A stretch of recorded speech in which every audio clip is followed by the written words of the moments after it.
breaks down. It's Swilliam, and this time he's denied. Clement and Floki stay alive. It'll be Lecce somewhat nearby, and another 2 teams they have to fight towards. Link is here too, and so many stories must clash now before everything else, before even the end game, in terms of getting through to the finals and to getting towards that top 8. Yep, this time he did get that Stinger SMG. Luckily, no more Ranger, but is it going to work out for him? It will. There you go. That's easy done. And that is Swilliam and Lecce being taken out very early on into this game. I think it's been pretty even today in terms of these spawn fights. Floki and Clement doing pretty well. It's going to be tough for them to qualify, though. I think they need to get basically a win at this point in order to qualify. But with Surge set up right now, it could be good. Yeah, if history also repeats itself properly, I mean, we saw Pablo roll in somewhere near the 19th place slot all the way towards top 8. It was insane. Benji and Savage, though, they should be qualified totally right now. This is the POV of them owning Tilted Towers, and now we see the Siptos on their side. What happened here? Was it trouble inside Paradise? It was, absolutely. Savage actually beams them down. That's insane, and they get the finish, Boop. Yeah, I'm surprised actually of what happened there. I thought Savage and Benji were going to push them very aggressively, but oh my goodness. This is what I mean here, Shayo. It is all about blood now. They do not care. They are qualified. It is all about making sure that the other team does not qualify. Yeah, the agenda has changed. Usually from this spot, I would see Benji and Savage, we've both actually seen them leave Tilted, go for farming other mats, go and actually play out their game. Them having 154 points, being qualified, what do you not want inside the finals? A team contesting you, right? So all they're gonna do is just sit on the Siptos' card and wait for like 5 minutes. They'll wait until the 3rd zone, until Gilzel has no chance to play out this game. That is just absolute pain for Kinzone Deceptos. Honestly, it might have even been worthwhile to not even land in Tilted at this point, you know? Maybe change it up, try to do something different, maybe catch another team off guard. Obviously, it's hard to be a mind reader, but in those sort of situations, I mean, if you see the first place team right next to you, it's sort of obvious of what they're going to do, right? They're going to be pushing in towards you because they already have DKS and Bad Sniper there in the finals waiting for them. And this time, they don't want Kinzone Deceptos there as well, so maybe Tilt is going to be owned by those two, but Kinzone Deceptos, you know, they're good enough to make it through the heats, to the semifinals. I think there's a chance there, but in this final, it's not looking too great. I was still right here and right now. Kinzel, let's talk about it. What does he need to do as a solo? Because we've seen phenomenon happen before. He's about 25 points behind, and then he needs to not only catch up, but then thrive past that. So he needs basically a solo top 3, a solo win. Clement and Floki as well have a long ways to go, almost 50 points in total. Ooh. Yeah, Kinzo, I mean, it is very easy now because the games are getting progressively less stacked, right? So he's not going to have to deal with that second zone surge. So that is one of the biggest issues that you have as a solo is that second zone surge, trying to get those tags. This time, he's not going to have to do that, but getting towards that half and half surge, it is just so tough as a solo to farm 600 damage because not only if you shoot another player that, you know, those guys will know that you're a solo. And if they see a solo, especially right now in the last game, people are going to WQ that solo without a doubt. And that is what Clement and Floki are doing here as well as they find another player. But again, so much aggression in off-spawn fights. They're going to be pinched by multiple players. And it's Jackson yet again. I think it was Vicarion. Vicarion, oh my goodness. He just had a firing. It was like fish in a barrel there. 2 of them just funneling into the box, and that was just easy shots. I could have even hit those shots, Shayo. He was in the perfect spot.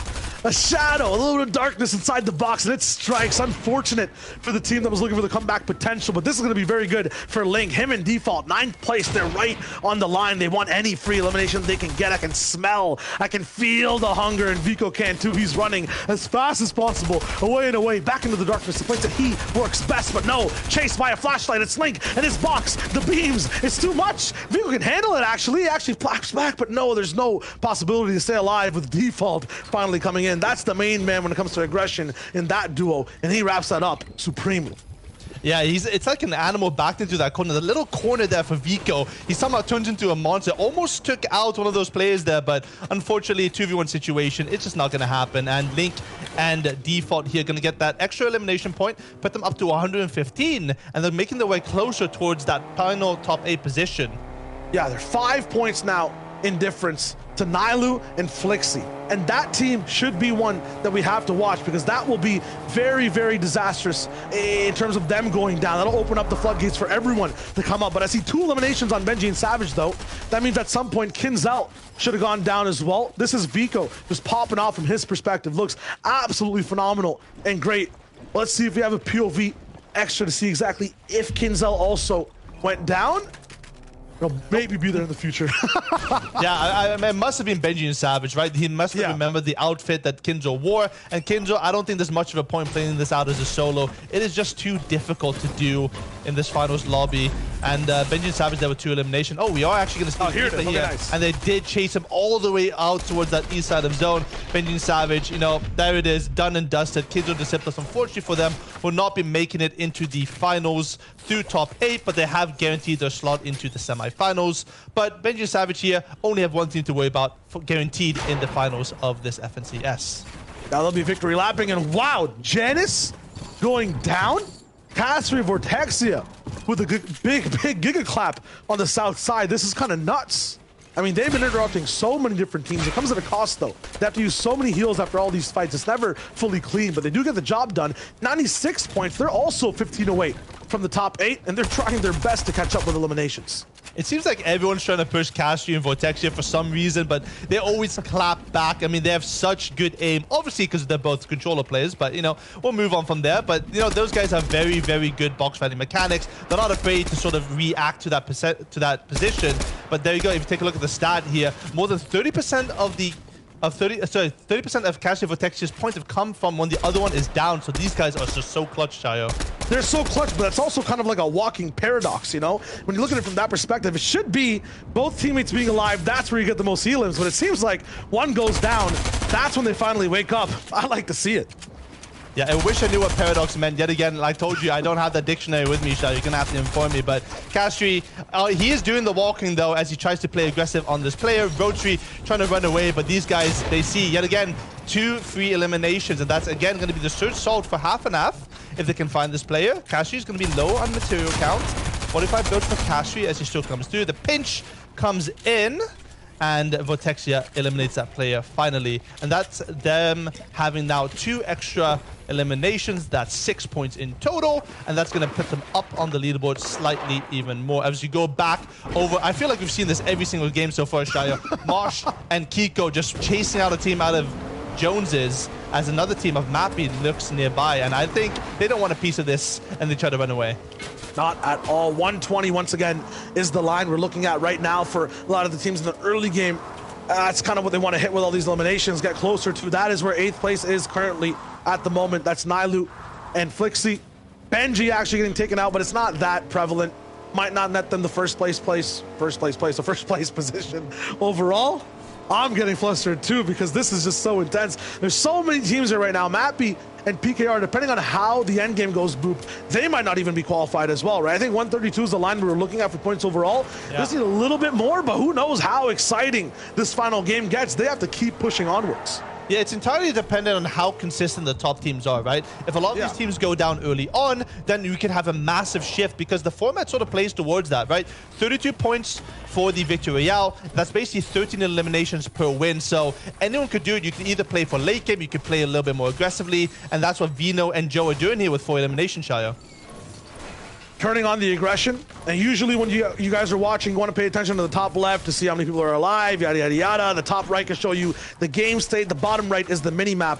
What you want to be paying attention to is not only the points overall, and we're saying it's 120 that people need to get to right now, but it's the bottom left of the screen, what place the team is in specifically. Anyone with 8 and above is qualifying for the FNCS finals. Down below, they're trying to get to 8th and climb towards the sky. This is obviously the first place POV. This is us just watching a victory lap, but we're also watching Savage and Benji potentially end or affect other people's runs. I believe Irazumi right here down below is very close to the line of 8th place. They're 10th overall. They're 2 spots away, and they're trying to hunt the first place phenomenon that is Savage for the moment, and he is slapping back in this 1v2. Irazumi down, peeked apart again, is his teammate. Leader beamed, one shot, so close. Savage with 7 HP. Is it the lucky number though? He only has a 50 pot. Leader has all the chugs available for him on low ground. He is ending someone's run single-handedly while in first place. This is the ultimate flex. Yeah, and Over and Irazumi, they're very close to qualifying as well. This is a big fight. The Savage does get the finish there, and another team's going to come in, and Savage is just so ridiculously clutch.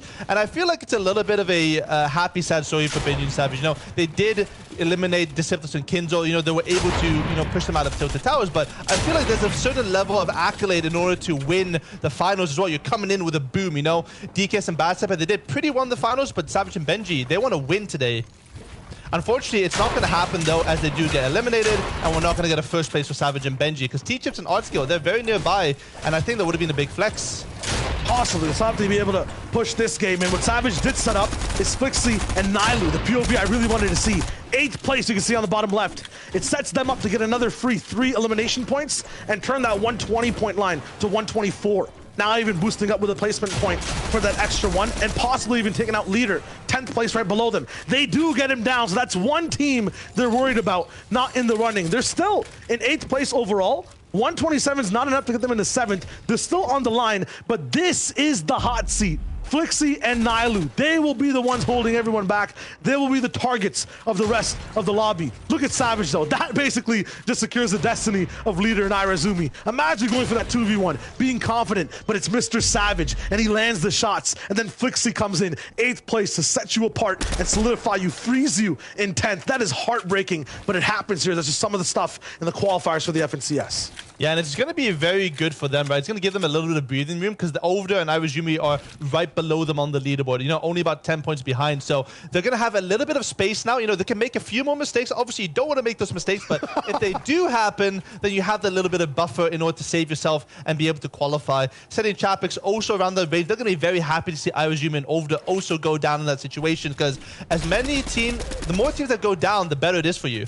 Yeah, but the thing is, it's Flixie and Nylu who are taking those teams out. They're happy there's one less team to worry about, but the bar is being set higher. Imagine going for a high jump boop. It's at 2 meters, and as soon as you're up in the air, it jumps up to 2.5. That's literally what's happening to these teams. The bar is being set to a point where they can't even leap over it, and if it's Flixie and Nylu who end up getting more elims, people like Vino, people like Chapix, they're in trouble. 106 points. That is 20 points behind. I appreciate the confidence that you think I can jump 2 meters, Shayo, but it's more like half a meter in that situation, more than likely. Maybe 30 centimeters, you know. Yeah. Maybe on a good day I can do, you know, We'll work on 40? it. We'll work on it. I'm a jump trainer, you know. Yeah.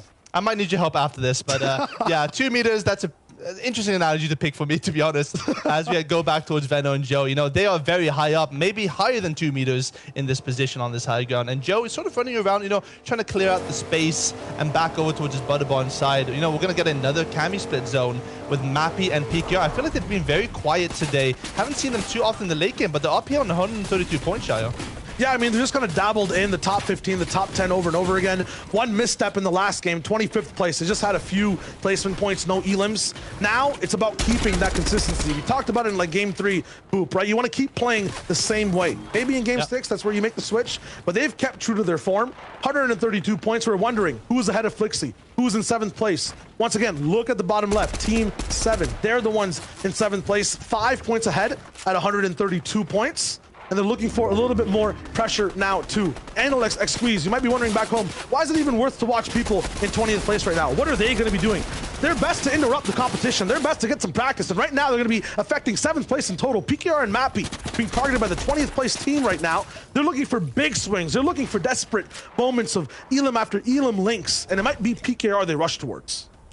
Yep, and I hope to see some improvement from some of these players compared to the last game, right? This is basically a replay of that other game, so you're able to change things up again. Hopefully, we won't see Venno and Joe get stuck on edge again. Pink and Anas, hopefully, they're able to rotate just a little bit quicker, sort of learn from those mistakes. But it is all about Chapix and Seti now, though, because they are in a very good spot now to hold out a lot of players. And, you know, with this river in the middle of the zone, it's such a tough zone to play a lot of the time for these players. I always feel weird sort of thinking about positioning these spots, because you obviously, you want to be playing through these ridge lines. You have a few hills that you want to sort of maneuver across, but that water is so deadly sometimes. And if you get unlucky, I mean, I'd say I'm unlucky to get half an app, but sometimes if you're unlucky, you get half an app and you're on that low gun on the river, you're just going to get smothered over and over by multiple players, and that's not the spot you want to be in. Not at all, and you're not only thinking about your position overall, you're thinking about, like, you know, how do I move to get even more points? Seti not even has to worry about making, you know, good decisions and playing a normal game. He needs a big swing. He is about 20 points behind, 22 points actually. He needs to get to 127 right now to catch up to 8th place. He's in 12th. It might just be 4 places behind, but multiply that by 6 basically, and that's what he needs in terms of overall performance in this game so far, just to keep up. PKR finally gets the pressure off his back, but it costs him a little bit of time inside the storm. He has to move back up just a few meters away, but you know, Boop, in these situations, 10 meters can feel like 30 miles in getting into the zone. Yeah, 10 meters definitely feels like 30 miles for me, usually, but for that player, that PK eliminates him very, very swiftly, and that's pretty much easy. Interesting fact I want to give you guys real quick, though, is Seti and Chapix have the lowest average eliminations of the top 15 so far. So I expect, you know, when you say Chapix, you expect aggression. You know, he's this very troll guy, but he does not care. He likes to jump into boxes. He's very good aim, some of the best mechanics in the game. Seti, on the other hand, very, very passive. You know, we know him from Kami, Teddy, and Teak before. Also one of the lowest elimination trios of past time, but them together, it's sort of uncharacteristic for Seti and Chapix to have this little eliminations in the final. So not sure if it's nerves or if it's just the sort of situation to be set up in, but that's making the difference so far, because the players above them, you know, 3 average elimination, 3.4. Hookah and Zestin, 4.2 average eliminations. That's basically 12 points per game that they're getting, which is ridiculous, Shayo. Yeah, that's what Seti should be getting. You tell me that fact, I'm like, you know, Seti, no, really? Like Chapix? No, I wouldn't imagine that these would be the players who are the most passive inside the entire game, but things do end up switching up, especially when you have, you know, different people in different spots. Usually EU is a high ground slugfest as well. You look at height right now, it looks like old school NA West. People can just walk up 2 layers and gain height, right? We've seen the Twitter clips way back in like 2019. Obviously, NA West is gonna hype you with it inside the end games. I'm looking at some crazy shots in the air right now as well. You talk about Zestin and Hookah, they end up going down. Schmecky's the one to pick a few up. But once again, what are we focusing on right now? Vino getting another elimination. It's 5, but they're still so far away. I'm going to keep stressing this. They can be 700 damage above. They could have, you know, an Infinity Blade in their inventory right now, but it wouldn't be enough, you know, because they're still 15 points behind. Boop, it's still trouble. Yeah, and that was Vortexia going down there. So that was the team right above Veno and Joe. So they're slowly making their way through the top of this leaderboard. And Joe and Veno, they're in a very good spot. 5 eliminations going to this last game. And I feel like this is sort of what Veno sort of feeds off of. The more eliminations this guy gets, the more confidence he feels. The more confidence he has, the better he sort of goes for these high good retakes. And I'm expecting an explosive finish here from Veno or Joe, because surely this should be enough for them to qualify. Absolutely, and like the big thing too is that, you know, they're going to want an explosive finish. Every team right here is going to want an explosive finish as well. Talk about explosions on the board. Seti actually stopping Art Skill. That is our de facto 2nd place team overall. That might have taken over first when Savage, you know, had a little bit of trouble this game, or if he still is alive, all the games are kind of blending in to one for me at the moment. But the top 3 isn't as relevant as the people on the cusp of top 8. And once again, we're at that POV before this end game starts. It's Nylu and Flixie. Top 8 qualifies. They are the 8th place team. Once again, you can see it on the bottom left. This is just for anyone new that's tuning in right towards the end. And 129 is the baseline that they have that everyone's trying to catch up towards. Every team we're watching right now, Boop, they're at 100 points. They're at 110. They're still about 20 points behind. Yeah, this is such a tough spot for these northern teams, right? A lot of the time when the zone is this close to you, you tend to sort of feel like, you know what, I don't want to waste a launch pad on the zone. I don't want to, you know, use that movement right now. I'm going to be greedy and I'm going to walk it. And that's maybe what Neilu here and Flixie are going to try to do. They're going to pop a pepper, trying to go for that supply drop, but oh, never mind. They're just going to go for the launch pad. So they're not taking any sort of risks in this position. You know, I guess you could VOD review that in post and maybe see what the best play is there, you know, to sort of save that movement. But in this situation, they're so close to qualifying, there's no point taking that risk, Sayo. Is that Flixie that actually picks up elimination as they move? Yes, so they actually bump it up to 130 points overall, get a full refresh. I think the play was to actually get in to the zone and at the same time get a free refresh as well. That might be worth more than the launch pad. And you were talking about it in game 4, Boop, right? You can track who has pads around you. They'll keep in mind who opened up that airdrop and know exactly where that pad is. If they say towards the south side right now, they can still use mobility from someone else to get inside the zone. You passed the test, Shayo. I'm so proud of you for remembering that. In the meantime, Seti is going to need that pride because Chapix has been eliminated in this game, and it is all up to the FNCS champion, Seti, to clutch this up. He did it in that previous game. He clutched up so much placement points in that position, but this time he does have the Spider-Man gauntlets. He does have a decent mat count, but this is a tough ask with 44 people left alive and the zone pulling away from him, Shayo. I really want to see that 8th place team, though. I know these are all the POVs we're looking at right now. Link, Vino, 113, 120, Seti at 112, 11th, 10th, and 9th overall. We'll look at 11th for the moment. He has a possibility to clutch. But if that 8th place team goes down as well, that's going to be big trouble. Seti, off a solo clutch, he glides. Finally in. Stops a little bit. Issues with the crouch bind, but it's all good. He's finally up and alive. In a good spot to go for a few beams. Not going to see it there too much, too far. Flixie, though, 131 points. 8th place, and to get another big refresh. Look at the loadout, Boop. This is the best thing you would want in the end game. Peppers, the gauntlets as well. You have such good Storm Surge thresholds overall, and a front portion of the zone that's fully tarped out. Your builds are at max. You're living the absolute dream, and you and your teammate are alive. My man is playing solid gold right now. This inventory is ridiculous. Still has his 2 peppers, though, in order to progress through this low ground, mid ground. Needs to be a little bit careful, though, in terms of elevation, because there's a lot of hills here that can sort of mess you up in this situation, Shayo. Yeah, I'm looking at a little bit of hesitation from this team as well. Looking like they don't exactly know exactly what to do. They're not all the way in the front of the line. They're not editing, taking any shots on the backside of the box. Vino, though, is by himself as well. 6 eliminations. We've been giving him so many good props so far. Seti, also a solo. It's 2 POVs, 2 journeys that might end here today in Game 6. And this is what I love about duos, right? It's all about these solo clutches. It is Veno versus Seti, all to play for this final. This is all that they need. They need to rely on themselves to clutch up, and only themselves. There's no teammate to help them out here. There's no one but themselves, and it is so much pressure. Veno is used to that pressure, though, because he got 2nd in All-Stars, but is he going to be able to hit the final shot this time, unlike in All-Stars? We'll have to see. Vino's going to be going straight for it. No whips in action. He does not have the web shooters, just him. And a few splashes, a little bit of spice to get that step prepped and going.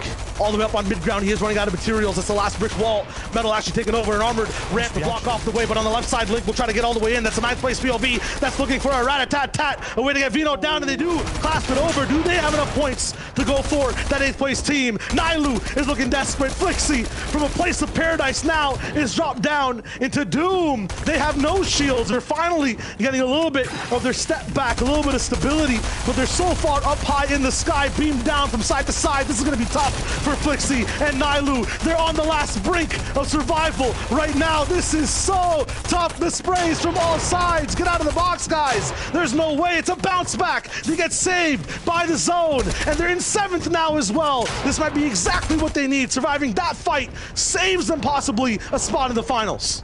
Yeah, this is going to be super close, Isha, with Janus and Vortex on the high ground as well, but Flixie and his teammate, they have just been surviving here. They have not been living, they're surviving, because this has not been an easy road to this. They are trying to claim this low ground, though. Another player trying to go through, but that zone pullback was so clutch, because if zone did not pull back there, it would have been the end for them, Shayo. They have an entire new journey, a new path forward, but at the same time, there's no information. All they hear are just very scary footsteps above them. A nice pickup on the right side, but it's not going to be a full point finish for them. Just the elims and the match they need. Big beam. That's 8th place right behind them. They can stop them in their tracks. 6th place overall for Nylu. 40 effective HP. They can't go back in the line. Do they get a bounce back? No. They get squished in even more, and they have to move forward. 24th place in front of them. 9th place below. What can they do? They have to break apart every build. Only 5 mats left for Link. Default on the left. Link goes down. This is where Default shines. Down on the low. Nylu in front. That's a team right ahead of them. Could this solidify the qual? Back towards the storm. No. Stopped at 137 points. Flixie at 149. He's making this one work. They started at 8th. They're now 5 teams left, and he lands a crucial shot to boost forward into 5th place. What a run from Nylu and Flixie. Flixie is absolutely electric in this position. He has been popping players on this low ground, and he's still continuing to go on. 3 more duos left in the Janus and Vortex trying to drop down, and we have WK able, true to his name yet again, and he's in the box with him, another SMG shot. Now it's up to Nylu. He could shake things up now. I think it should be enough though for him to qualify, but you never know. Every single point counts. The edits are quick. He's in the box. The tracking is good, but the ramp comes out. 30 HP, and it's not enough for Nylu. Unfortunately, Janus and Vortex there win the final game here, and I don't know how many points they're on Chayo, but this could shake up the entire leaderboard.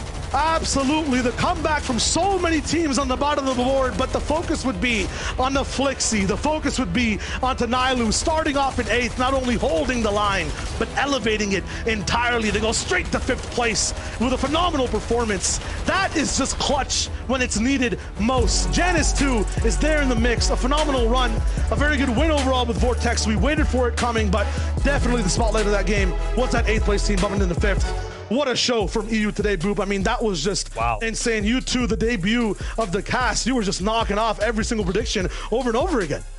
Yeah, I mean, it's sometimes a little bit too easy to call these predictions, you know? That's why they pay me the big bucks. But honestly, Janus and Vortex, a little bit too slow to start. Maybe it might be the downfall, but they ended off very, very strongly. And hopefully, just hopefully, that's enough to put them into that top 8 position. But I'm not sure about that. We'll see, because that game was absolutely ridiculous. It's going to shake up the leaderboard so much, Chayo. Yeah, it's a blender of a game for the standings. That being said, though, that's it from me and Boop. Big shout outs to Boop, though, too. He absolutely eliminated his time on the show. If you guys want more, stick around. There's many more regions to come, as well as this DAS, because Zeke, Levin, and Reese, Boop, they have to break this down. Boys, I want to see your gasping faces. There it is. There it is. That was my level of excitement. Whoa. Wow. I can't believe the action that we've gotten to see today out of qualifier number 2. It really does feel like this is a semi-final round flight, right? I'm thankful for that too, Levin, that a lot of these duos are looking at this and saying, if we want to make it there and we want to hold our own against those duos at that next step of the competition, we have to treat this today like that. And I'm just appreciative of that. Yeah, man. Honestly, I was really excited after Qual 1. Qual 2 definitely didn't disappoint. If anything, it got even better. And coming into this now, I'm not sitting down, but I am metaphorically at the edge of my seat, you know, waiting to see who were the last ones to push their way into the top 8. We saw crazy clutches there to close it as well.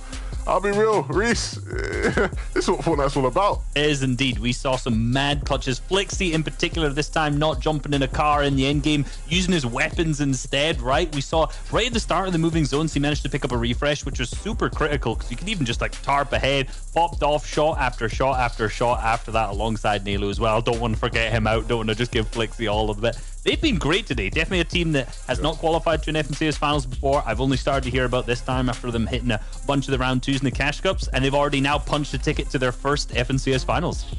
Yeah, super impressive. They have all the technical quality that you need to be a top duo, but clearly they've added a bit, you know, finesse to their game. They understand what layers to be on.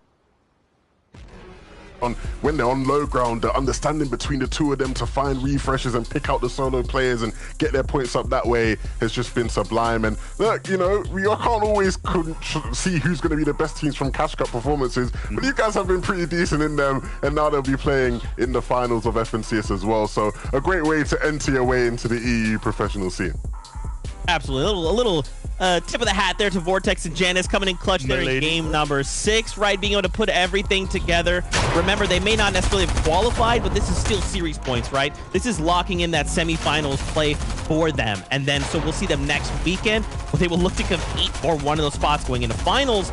But still, like, I guess, Levin and Reese, how do we feel about this performance specifically? Like, we haven't seen them do too much today. And then in this last game, yes, they do show up, but is it too late? Or are we like, no, it's fine. Like, they just needed to make it into semifinals, and then we'll definitely see them in finals. Well, expectations will be high in terms of Janus. You know, he's been a duo champion before, right? And so I'm sure he will want to, you know, reclaim that.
There once was a squad that readied up. There once was a squad that readied up, with outfits up fancy to say what's up. Their hopes were high for a win that day. Go me squatty boys, go. See up your squad.